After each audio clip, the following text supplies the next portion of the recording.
Materi pertemuan ke-6. Elemen perancangan case, pemetaan case. Masih melanjutkan hierarki memori dari yang pertemuan minggu-minggu sebelumnya. Kalau minggu-minggu sebelumnya kita membahas main memory, kemudian magnetic disk, terus kemudian CD-ROM, CD-RW, DVD-RB, maka pertemuan kali ini kita akan membahas case. Case di sini ada di atasnya main memory, yang artinya biaya per bitnya lebih mahal dari main memory, kapasitasnya lebih kecil dari main memory, waktu aksesnya lebih cepat dari main memory, dan frekuensi diaksesnya lebih banyak dibanding main memory. Case adalah fast memory yang berkapasitas kecil. Tujuannya memberikan memori yang mempunyai kecepatan mendekati memori tercepat yang tersedia. Memori tercepat itu register. Kemudian level 2-nya, level berikutnya adalah case. Memberikan memori semikonduktor dengan harga lebih murah daripada register untuk mengcopy sebagian isi main memory yang sering diakses. Jadi modelnya CPU di sini, di dalamnya ada register. Ini ketika dia berkomunikasi dengan case, itu transfernya per word. Per word, satu word bisa 1 byte, bisa 2 byte, bisa 3 byte, dan seterusnya. Sementara case ke main memory itu transfernya per blok. Satu blok bisa beberapa word. Jadi case di sini posisinya terletak antara CPU dan main memory. Secara fisik dia dapat terletak dalam chip CPU dalam satu modul prosesor itu sendiri, atau modulnya terpisah di luar prosesor tapi ada di lokasinya di motherboard. Case sendiri itu kalau yang beberapa tahun terakhir ini ada beberapa level. Ada case level 1, ada case level 2, ada case level 3. Level 1 itu yang paling dekat dengan CPU, lebih cepat tapi ukurannya lebih kecil. Level 2 itu lebih besar kapasitasnya tetapi lebih lambat. Level 3 itu kadang ada. Nah, beberapa tahun lalu saya lihat itu rata-rata kisarannya ada di 1 mega. 1 mega 512 kilobyte atau 2 mega, kisarannya di situ. Itu beberapa tahun lalu. Saya tidak mengikuti perkembangan sekarang CPU itu case-nya berapa. Tapi intinya semakin besar biasanya akan semakin cepat. Strukturnya seperti ini. Jadi ini case, ini main memory. Kalau main memory lebarnya word lengthnya.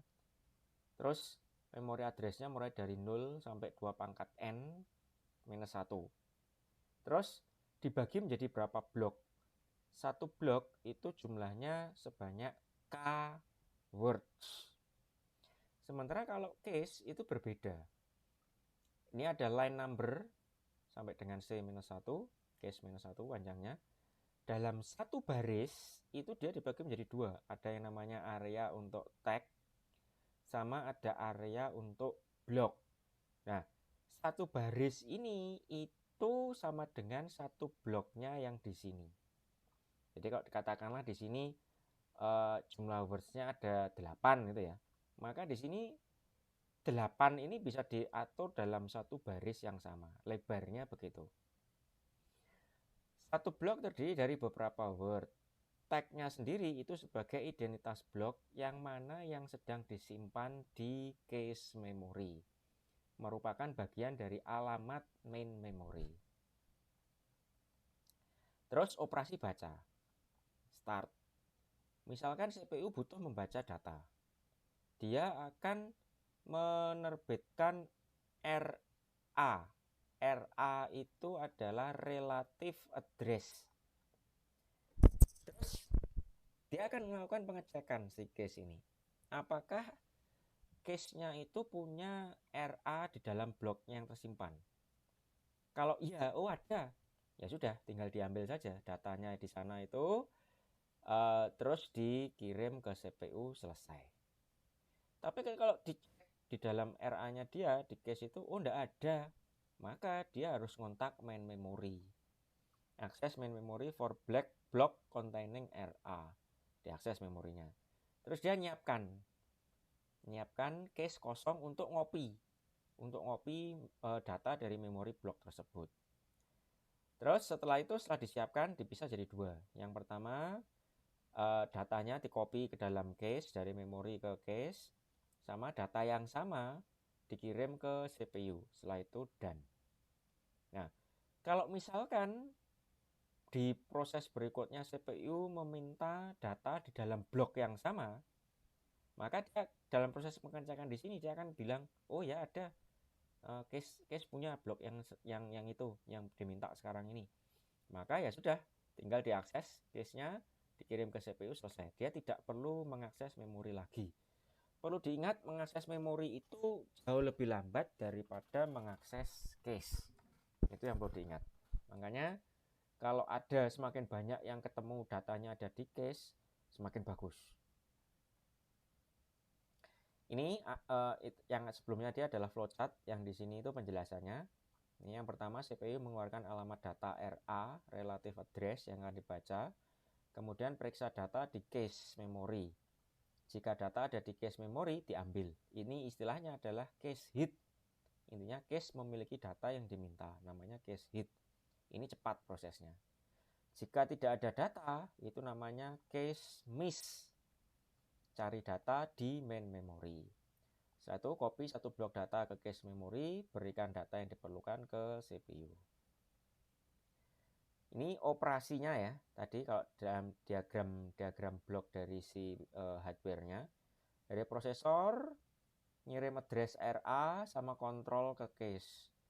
Kalau cache cek, oh ada datanya, maka ya sudah, datanya dari cache ini akan dilempar ke sini, balik ke prosesor. Selesai proses. Tapi kalau dia addressnya tidak ada, cache harus kontak memori lewat ini sistem bus. Maka addressnya ini kan juga diteruskan ke address buffer. Cache-nya ngirim kontrol ke sistem bus. Oke, aku mau baca memori. Nanti diproses. Kalau sudah, memori mengembalikan data, masuk ke data buffer di sini, terus masuk ke cache untuk disimpan sama cache, sama dikirim juga ke prosesor. Kalau cache hit, buffer disable. Nih, kalau cukup dari sini kan, dia mengembalikan datanya dari sini. Buffernya di disable. Dia tidak perlu sampai mengakses sistem bus. Terus elemen perancangan cache itu ada dibagi menjadi beberapa kategori utama, yaitu pertama ukuran, terus kemudian mappingnya, cara mappingnya, kemudian algoritma penggantian atau replacement, ada LRU, FIFO, LFU, dan random. Kemudian ada cara penulisan, ada ukuran blok, dan jenis cache. Yang pertemuan ini itu membahasnya banyak yang di sini, yang dua pertama. Yang nomor 2 ini terutama yang paling banyak ini nanti. Oke, lanjut. Ukuran. Mengapa ukuran cache itu relatif kecil dibanding ukuran memori utama? Satu faktornya karena biaya. Semakin besar ukuran cache, makin mahal. Terus berikutnya, makin besar ukuran cache itu makin banyak jumlah gate, electronic gate, gerbang elektronik yang digunakan untuk pengalamatan. Ini butuh waktu akses lebih lama dan performansinya bisa jadi menurun. Kemudian area chip atau board dari CPU-nya sendiri untuk menyimpan memori cache-nya atau dari motherboard-nya itu terbatas, nggak bisa besar gitu, nggak bisa. Mengapa ukuran cache berbeda-beda? Pertama, untuk menyesuaikan dengan beban kerja komputer. Karena performansi cache itu sangat terpengaruh oleh beban kerja sistem. Misal, beban PC berbeda dengan mainframe. Makanya biasanya mainframe itu dia pakai prosesor yang memang khusus untuk server. Yang beda ukuran cache-nya dengan PC. Sampai sini dulu. Sebelum lanjut ke mapping, ada pertanyaan kah?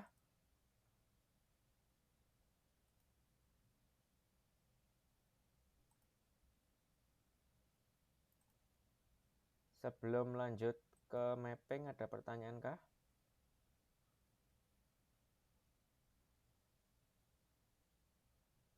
Tidak ada? Tidak ada, Pak. Oke. Sekarang masuk mapping.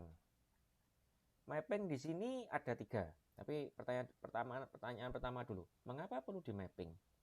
itu karena kapasitas cache itu jauh lebih kecil daripada kapasitas main memory.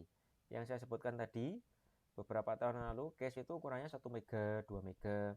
Sementara ukuran memori, main memory itu 8 giga.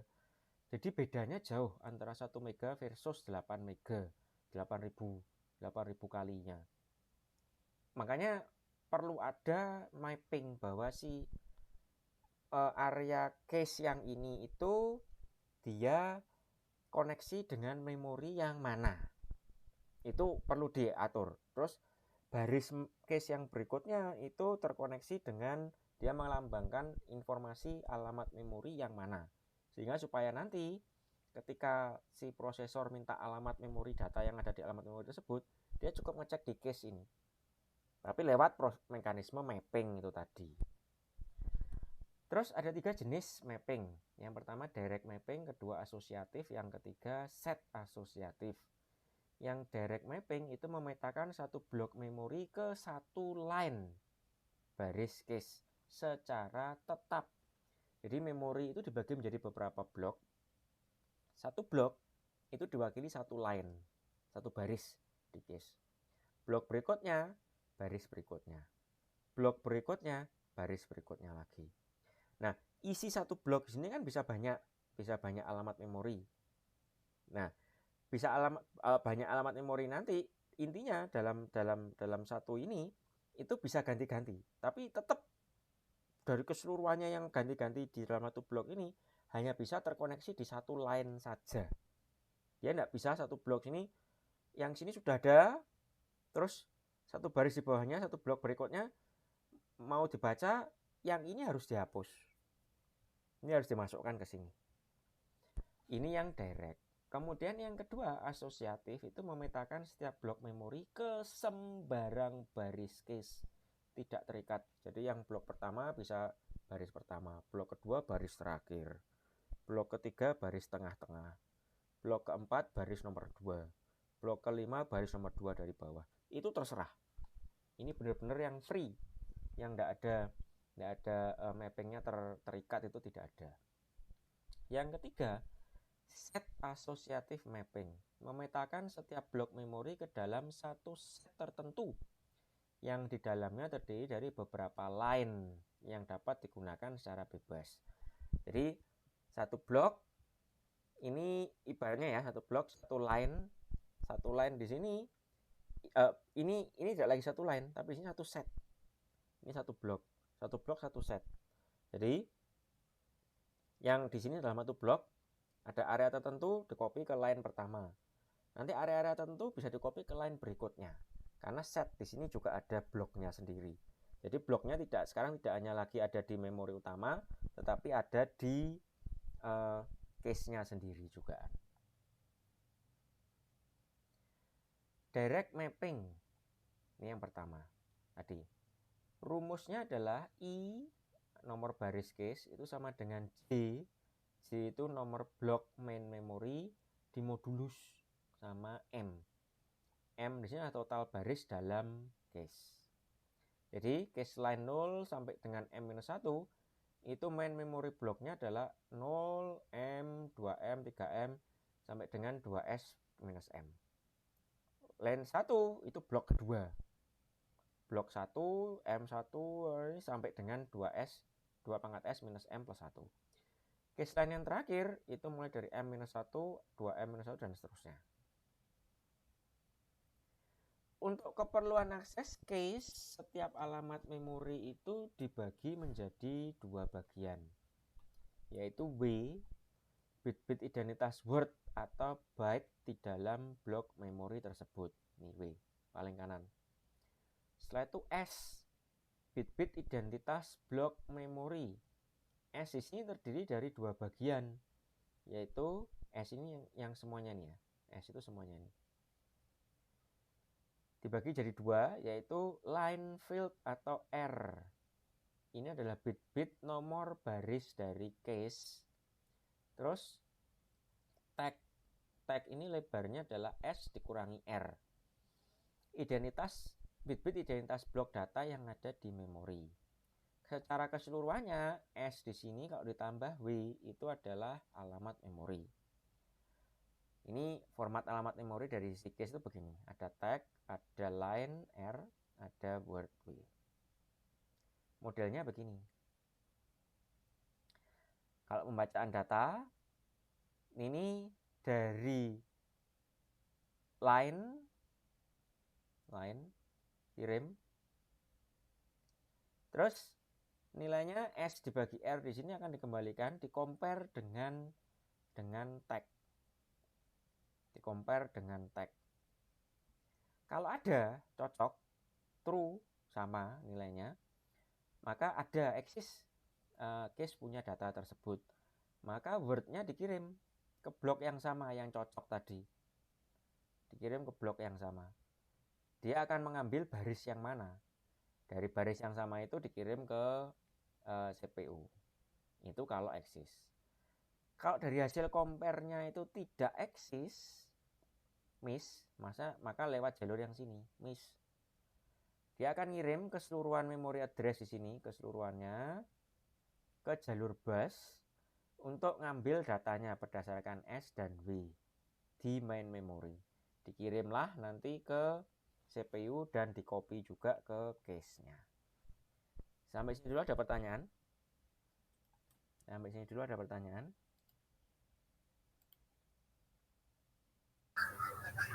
Pak, maaf izin bertanya, Pak. Ya. Ini saya yang tadi nggak tahu atau apa gimana. Saya mau tanya, Pak. Mapping itu apa sih, Pak?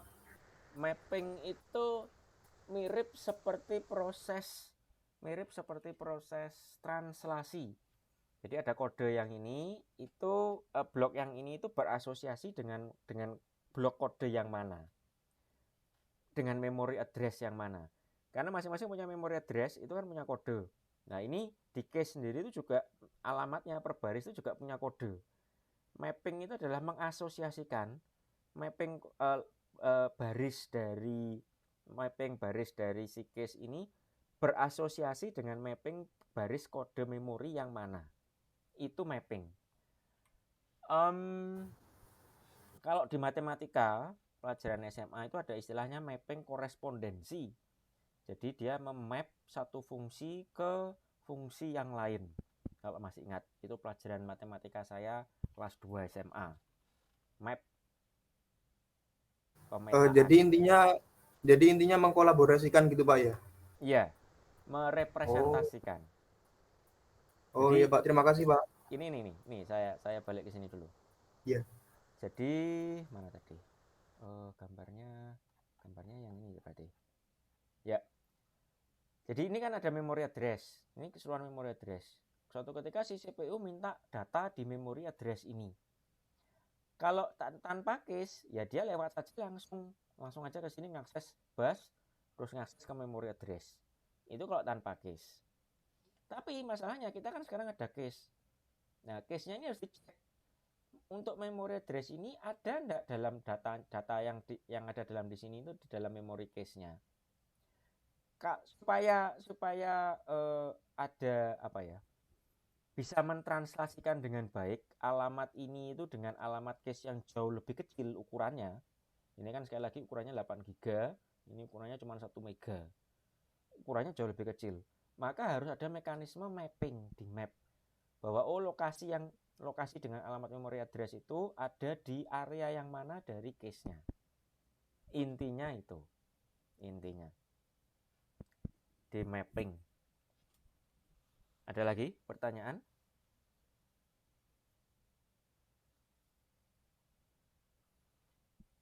Ada lagi pertanyaan?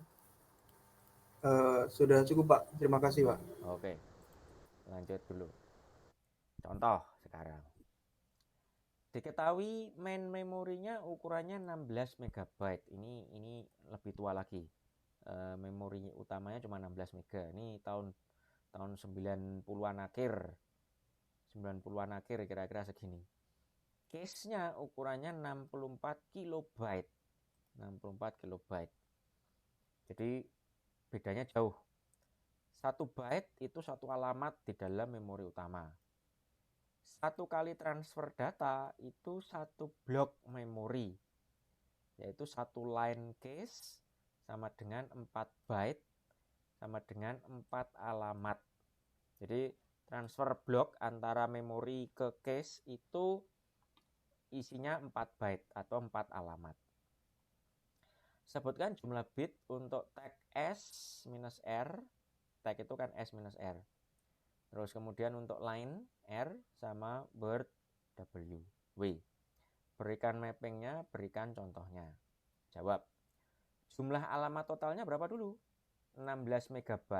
Ini kan 16 MB. Dibagi 1 byte karena 1 byte 1 alamat. Maka ketemu 16 juta alamat. 16 mega alamat ketemunya. Terus memori untuk 16 juta alamat ini itu sama dengan 2 pangkat 4 itu kan 16. 1 megabyte itu 2 pangkat 20. Jadinya 2 pangkat 24. Maka jumlah bit alamat yang diperlukan itu adalah 24 bit. Dari sini 16 megabyte itu dikodekan 24 bit lebar alamatnya.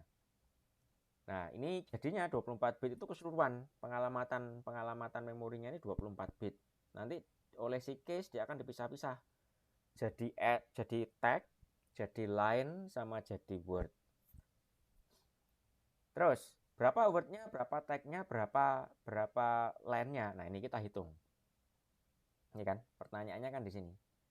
Bit untuk tag berapa, untuk line berapa, untuk word berapa. Paling tidak sampai dengan di sini kita tahu 24 ini totalnya. Tag plus line plus word itu totalnya 24. Oke, lanjut. Satu blok 4 alamat. 4 alamat itu 2 pangkat 2. Maka jumlah identitas word atau W itu adalah 2 bit. Nih, karena satu bloknya ada 4 alamat. Terus jumlah line cache itu adalah 64 kilobyte dibagi 4 byte. Ini kan, cache-nya ukurannya 64. Sementara satu line itu 4 byte. Maka ada berapa line cache-nya? 64 kilo dibagi 4 sama dengan 16 kilo line. 16.000 baris. 16 kilo line itu adalah 2 pangkat 4 dikali 2 pangkat 10. 2 pangkat 4 itu 16. 2 pangkat 10 itu 1 kilo. Hasilnya 2 pangkat 14. Maka jumlah bit line-nya adalah 14 bit. Sekarang kita tahu word-nya ini 2, line-nya ini 14. Maka tag-nya di sini adalah 24, ini dikurangi 14 dikurangi 2, 8 bit. Sampai sini ada pertanyaan kah? Sampai sini ada pertanyaan kah?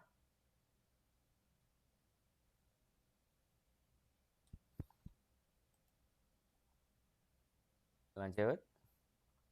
Ini kalau digambar. Ini line-nya 14, word-nya 2, tag-nya 8. Oke. Terus jumlah blok memorinya itu adalah 16 MB. Ini total byte-nya di memori dibagi 4 karena satu blok itu 4 byte. Jawabannya ada 4 juta atau 4 mega blok. Jadi memorinya itu yang panjangnya 16 MB itu dibagi menjadi 4 juta blok. Satu line di cache itu merepresentasikan satu blok memori. Maka perbandingan jumlah line dengan jumlah blok itu adalah 16.000 line dibanding dengan 4 juta blok. Atau 1 dibanding dengan 4 juta ini kan 2 pangkat 2 dikali 2 pangkat 20 sebenarnya. Tapi dicoret sama kilo, jadi tinggal 4 kilo. 2 kali 10 di sini. Masih dibagi lagi 16. 16 itu 2 pangkat 4. Hasilnya adalah 1:256. Artinya, satu line cache itu mempunyai kemungkinan ditempati oleh 256 data yang berbeda atau nomor tag yang berbeda. Jumlah tag-nya sendiri 2⁻8 ini kan. 2⁻8 ada 256 tag. Satu tag itu untuk 4 juta blok dibagi 256. Sama dengan ini perhitungannya, sama dengan satu tag itu membawai 16.000 blok. Satu tag. Setiap nomor blok memori hanya akan menempati satu nomor line case tertentu saja. Dia tidak berpindah-pindah. Selama dia dalam satu blok yang sama, dalam satu memori dalam satu blok yang sama, dia akan menempati satu line. Dia tidak akan pindah ke line-line yang lainnya. Ini contohnya.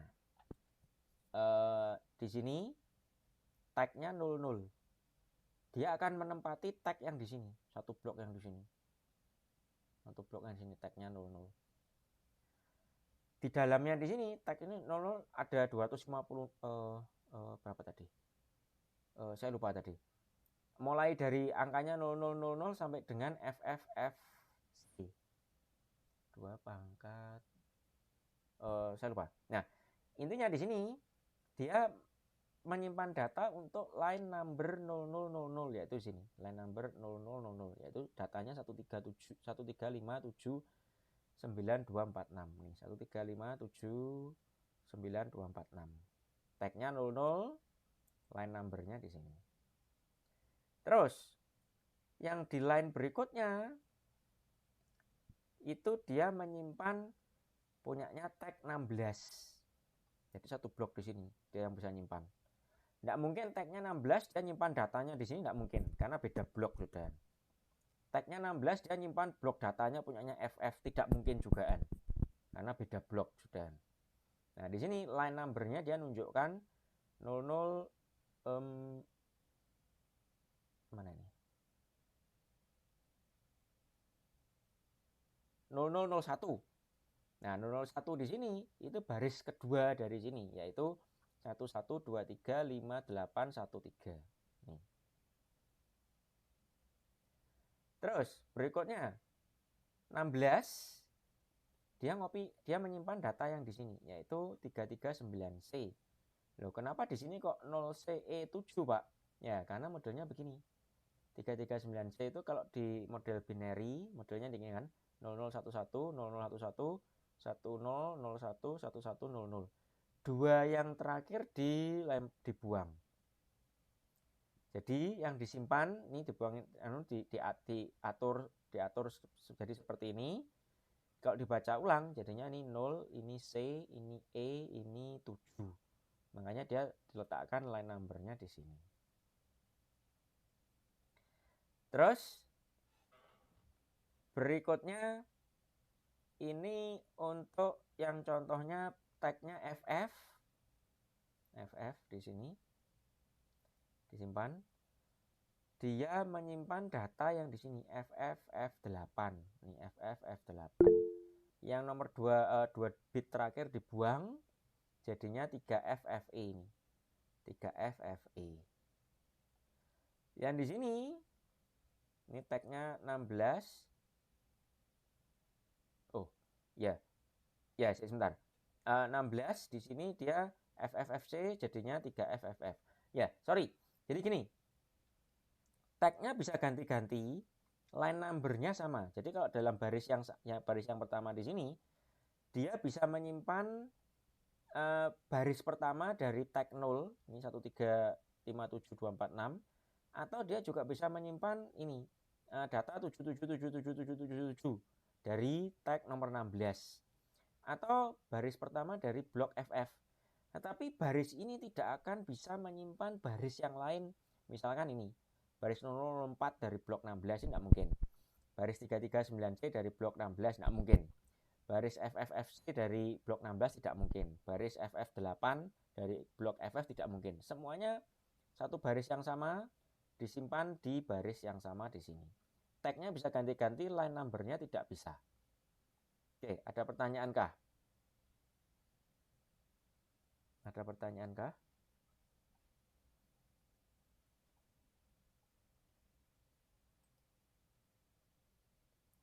ininya satu baris ini kalau sesuai dengan tadi dia bisa disimpan 256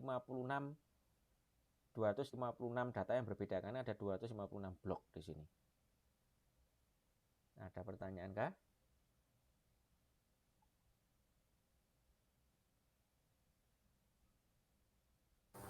Tidak ada, Pak.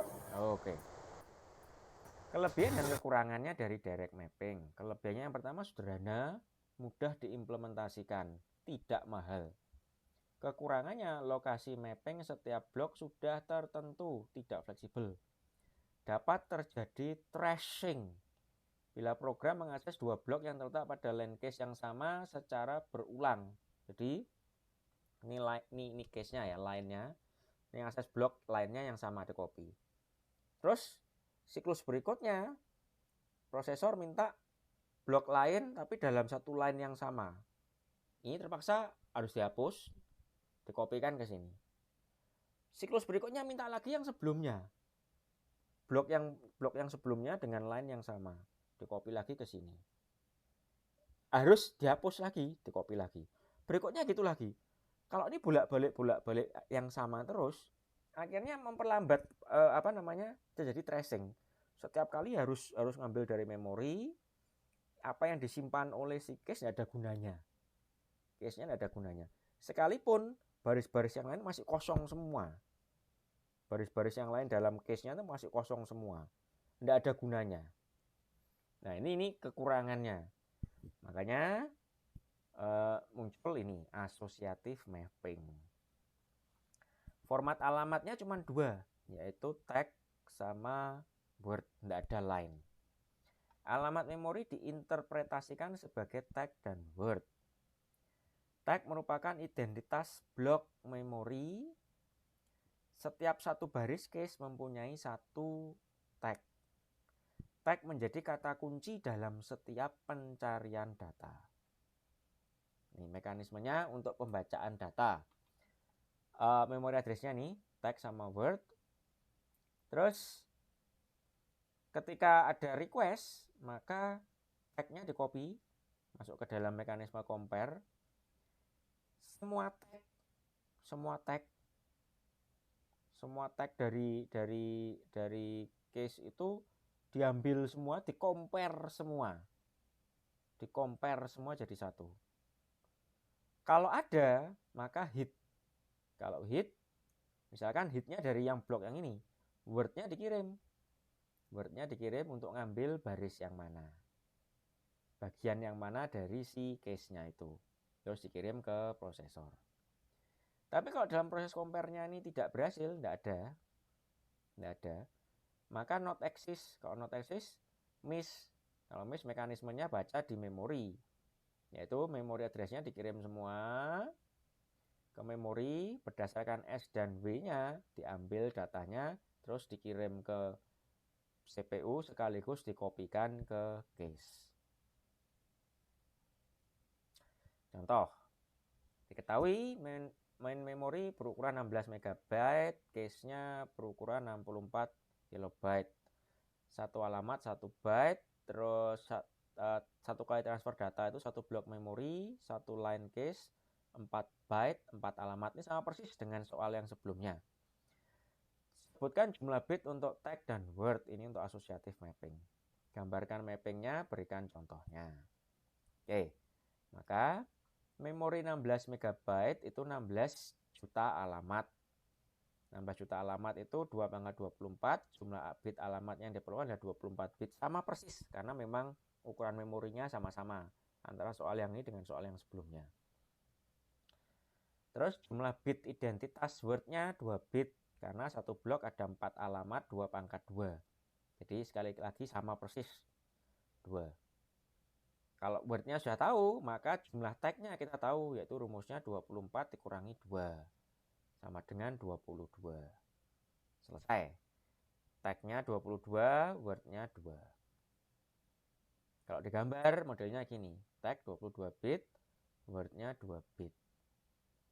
Jumlah line case-nya 64 KB dibagi 4 byte itu 16.000 line. Ini sama persis dengan yang sebelumnya. 16.000 itu adalah 2/14 jumlah bit line-nya itu 14 bit. Jumlah blok memori sama tadi 4 MB dibagi 4 byte itu 4 juta blok. Jumlah tag-nya 2 pangkat 22. Satu line cache itu merepresentasikan satu blok memori atau tag. Maka satu line cache itu mempunyai kemungkinan ditempati oleh 4 juta blok yang berbeda. Karena satu line dia bisa ditempati blok apapun juga di sana. Sesuai dengan jumlahnya si memori. Kalau memori punya 4 juta blok, satu line ini bisa ditempati apapun, alamat manapun dari 4 juta blok itu. Setiap tag dapat menempati nomor line yang mana saja, tidak berhubungan dengan nomor baris. Setiap blok memori mempunyai satu pasangan nomor tag. Ini contohnya, ini memorinya, addressnya di sini 000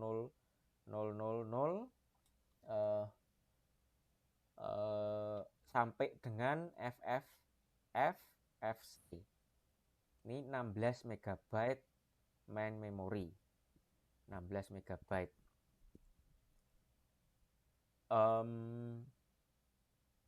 Terus di sini ini contohnya baris yang pertama di sini.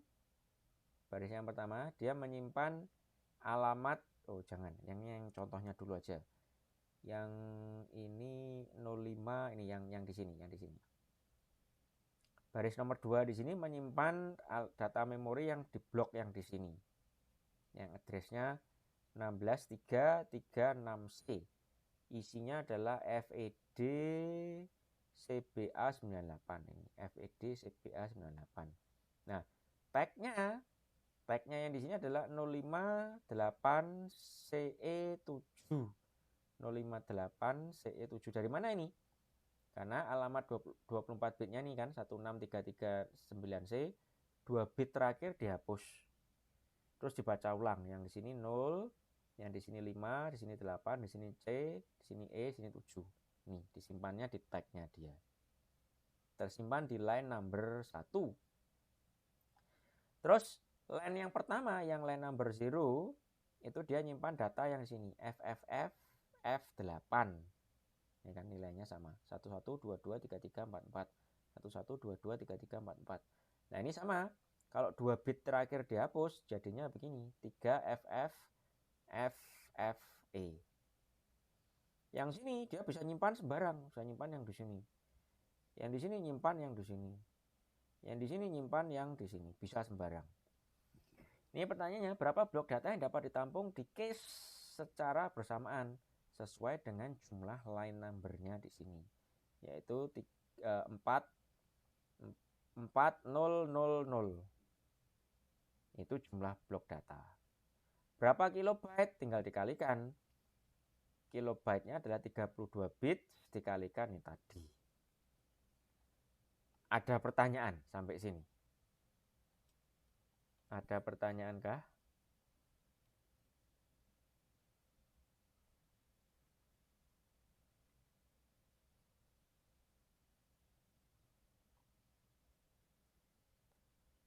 Ada pertanyaan kah? Belum ada, Pak. Belum ada. Oke, lanjut. Kelebihan dan kekurangan. Mapping setiap blok dapat dilakukan secara fleksibel. Dia tidak terikat pada nomor line tertentu. Dapat mengatasi masalah tracing. Ini kelebihannya. Kekurangannya diperlukan rangkaian yang lebih rumit untuk membandingkan semua tag secara paralel. Jadi semua tagnya dibandingkan barengan. Karena jumlah tagnya sangat banyak. Nah, karena ada kelemahan ini, jalan tengahnya ini, set associative mapping namanya. Ini cache dibagi menjadi sejumlah set. Jadi memori dibagi jadi grouping blok. Sekarang cache-nya dibagi grouping namanya set. Setiap set terdiri dari sejumlah baris. Setiap blok memori dipasangkan ke nomor set tertentu, tetapi boleh menempati baris mana saja dalam satu set. Misal, Jika tiap set terdiri dari 2 baris, maka model pemetaannya disebut two-way set associative mapping. Setiap blok memori boleh menempati satu dari 2 baris yang tersedia, asalkan masih dalam satu set yang sama. Formatnya ada tag, ada set, ada word. Kalau yang pertama tadi kan tag, line, word. Yang kedua tag sama word. Yang ketiga tag, set, sama word. Untuk keperluan access case, setiap alamat memori dibagi menjadi 2 bagian. Ada word, yaitu bit-bit identitas word atau byte dalam blok memori. Kemudian S, bit-bit identitas blok memori. Terdiri dari set field atau V, bit-bit nomor set, sama tag, bit-bit identitas blok data. Ini proses pembacaan datanya. Ini terbalik nih 1 dan 2-nya ini. 1 dan 2-nya terbalik. 1 tag dikirim, terus di-compare dengan tag-tagnya yang ada di cache. Di-compare. Nah, karena dia menggunakan set, jumlah tagnya lebih sedikit. Yang sebelumnya set itu kan yang sebelumnya tagnya ini dari sini sampai sini. Nah, sekarang tag itu adalah S dikurangi D, dikurangi ini jumlah setnya. Jadi lebih sedikit nanti proses compare-nya. Kalau di compare ternyata ada exist, maka dikirimlah informasi setnya di sini. Informasi set dikirim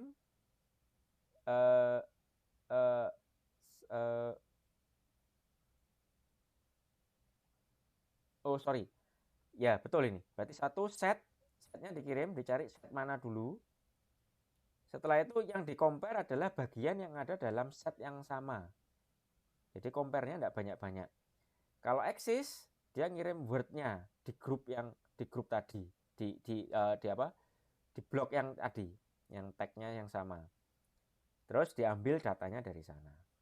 Kalau tidak exist, tidak ada dalam proses comparing-nya, tidak ada yang sama, dia akan mengirim keseluruhan memori, alamat memori ke memori untuk diambil datanya di sana. Contoh, diketahui main memori ukurannya 16 MB, cache-nya berukuran 64 KB, satu alamat 1 byte, satu kali transfer data itu satu blok memori 4 byte, 4 alamat, model mappingnya two-way set associative. Semuanya sama kecuali beda yang di model mappingnya saja. Sebutkan jumlah bit untuk tag dan word, gambarkan mappingnya, berikan contohnya. Maka memori 16 MB itu jumlah bit alamat yang diperlukan 24. Karena ini sama persis dengan sebelumnya. Karena megabyte itu 2 pangkat 4 dikali 2 pangkat 20. Jadinya 2 pangkat 24. Terus jumlah bit identitas word-nya adalah 2 bit. Dari mana? Dari satu blok ada 4 byte. 4 byte 2 pangkat 2. Jadinya 2. Sudah tahu, S-nya sudah tahu, W-nya sudah tahu. Terus jumlah line cache-nya 64 kilobyte dibagi 4 byte, ada cache-nya ada 16 kilo. Satu set 2 line. Nah, ini bedanya dengan yang pertama, karena dia punya set, satu set 2 line. Maka jumlah setnya adalah 16 kilo di sini dibagi 2. Jawabannya adalah 8 kilo set. 8 kilo set itu 2 pangkat 3 dikali 2 pangkat 10. 2 pangkat 3 8, 2 pangkat 10 itu 1 kilo. Jadinya 2 pangkat 13. Maka jumlah bit setnya adalah 13 bit. 13 bit. Yang artinya dia bisa mulai dari 0000 sampai 1F. 1FFF. Sudah tahu 24 bit. Terus kemudian jumlah bit setnya 13, jumlah W-nya 2, maka jumlah tag-nya adalah 24 dikurangi 13 dikurangi 2. Hasilnya adalah 9 bit. Range-nya mulai dari 000 sampai 1FF. Jumlah tag-nya ini kan 2 pangkat 9, itu artinya ada 512 tag. Kalau digambarkan, Ini tagnya ada 9 bit, setnya 13 bit, wordnya 2 bit. Jumlah alamat memori tiap tag itu dalam satu tag ini ada kombinasinya 13 plus 2. 2 pangkat 13 tambah 2 sama dengan 2 pangkat 5 dikali 2 pangkat 10. Itu artinya 2 pangkat 5 kan 32. 2 pangkat 10 itu 1 kilo. Jadi 32 kilo alamat untuk tiap tag. Tiap tag dia mewakili 32.000 alamat. Range alamat memori dalam tiap tag dalam format 24 bit nih antara 000 sampai 007 FFF. Maka alamat memorinya mulainya dari sini. 000 terus 08, 010 sampai dengan FF8. Kenapa kok begitu? Ini kan, ini yang yang bagian yang pertama, tag yang pertama sampai dengan ujungnya line terakhirnya ada 7 FFF. Itu kalau dibinarikan sebegini. Terus kalau ditambah satu, hasilnya ini semuanya jadi 000, ininya jadi 1. Nih, jadi 1 di sini. Kalau dibaca ini 008 008 000. Itu 2 3 4 5 6. 6 kali 4 24 bit. Ini bitnya 24 bit. 9 bit ini untuk tagnya, ini 9 bit. Mulai dari yang merah ini 9 bit. Ini alamat tagnya 9 bit. Terus ujung dari tag yang kedua ini tagnya, tag yang kedua dikali dengan jumlah barisnya itu sama dengan ini, ditambahi dengan jumlah barisnya sama dengan ini 00 FFFFF. Kalau dibinarikan itu begini. Kalau ditambah 1, line berikutnya masuk ke dalam tag yang berikutnya itu adalah ini 00 sekian 10 00 sekian atau 010 000. Ini yang berikutnya nih kan. Jadi ini tag pertama, tag kedua, tag ketiga dan seterusnya. Setiap alamat memori di atas bebas menempati salah satu line pada nomor set tersebut. Setiap satu nomor blok memori hanya dapat menempati satu nomor set. Satu nomor set hanya dapat ditempati oleh 512 nomor tag yang berbeda, tapi nomor bloknya harus sama. Ini contohnya. Ini memorinya ada nomor tagnya 000, 02C, 1FF, panjangnya memori. Kemudian ini set plus wordnya di sini. Set plus wordnya. Mulai dari 000, 004 sampai dengan 7FFC. Yang di sini case-nya, ingat karena satu set itu terdiri dari 2 line, makanya dibagi 2 sama dia. Ada 2 line, ada 2 blok. Oke, contohnya ini, yang ini 339C. Jadi di sini dia menyimpan tagnya 02C. Nih, tag 02C. Dia menyimpan baris 339C di sini. 339C. Disimpannya di OCE7. Dari mana OCE7? Karena 339C kalau dibinarikan jadi begini, dibuang 2 yang terakhir, jadinya OCE7 disimpan di sini. Oke. Ini contohnya. Terus contoh yang berikutnya. Tag 0000. Ini 0000. Untuk baris yang pertama, dia nyimpan data yang di sini. Terus line yang berikutnya dia nyimpan punya tag 01. Tag 01 ibaratnya ini tag 01, ini tidak lagi 02C. Ini harusnya ada tag ada blok, ada tag yang punyanya 01 tapi di sini jadi 1. Ini kadang dibaca 02C, kadang dibaca 01. 01 disimpan datanya di sini, baris yang pertama 7777 nih, semua 77 di sini. Jadi untuk blok sini disimpan yang di kiri, Untuk yang blok sini sama-sama di baris di line yang sama disimpan di blok kanan. Contoh yang lain ini contohnya. Yang sini dia nyimpan tag 001 di sini 001. Ini sekali lagi ini salah. 01 dia nyimpan datanya di sini.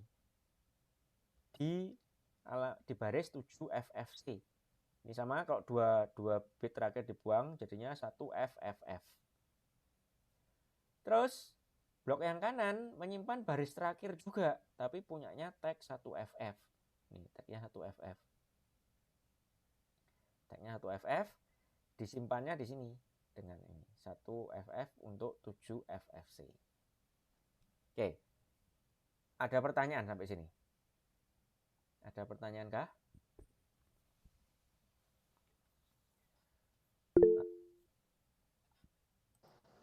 Pak, mau tanya tentang Silakan.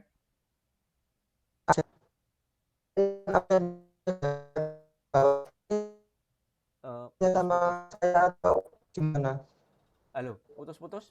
Bisakah diulang atau diketik saja? Oh, iya Pak. Suara saya terdengar. Iya, agak putus-putus tapi. Baik Pak, saya ketik aja Pak. Oke.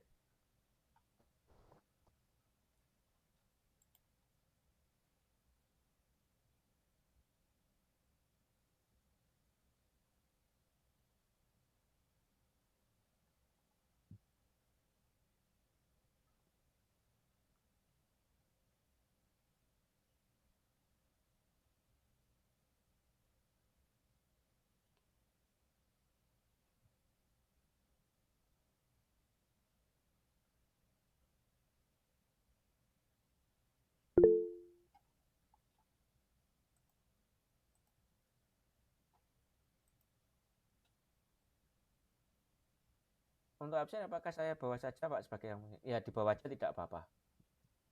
Dibawa aja tidak apa-apa. Ada lagi pertanyaan?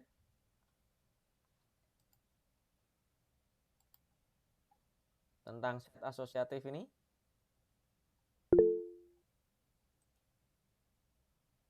Oke. Ada lagi pertanyaan yang terkait materi?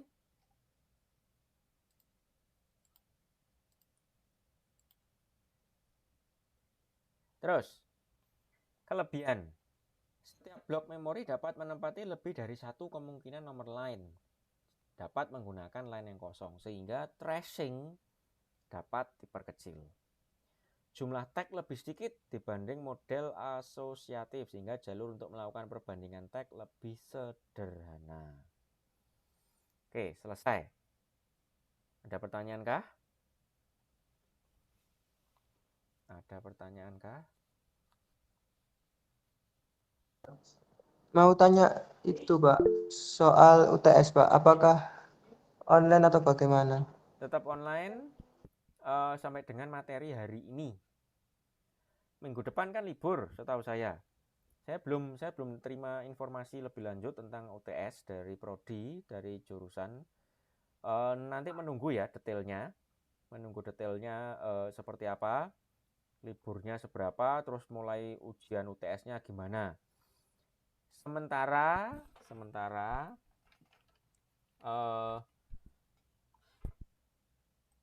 kemungkinan akan di tanggal 22. Ada di tanggal 22. Kemungkinan. Tapi tetap lihat pengumuman dari saya dulu.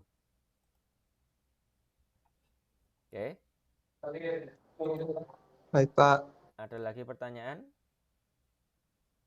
Jadi minggu depan libur 2 minggu harusnya. Ini tentatif, ini temporerinya begitu. Kalau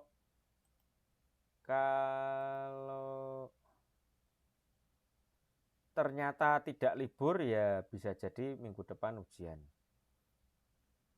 Terus kalau ternyata tanggal itu 5 pakai akun. Kenapa?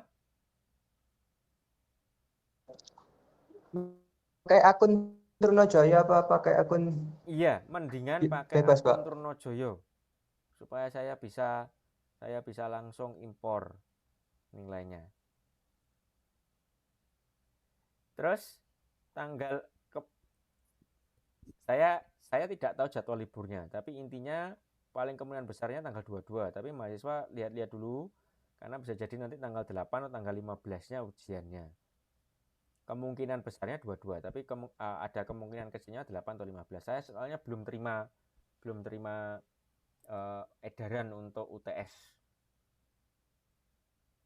Oke. Ada pertanyaan lagi?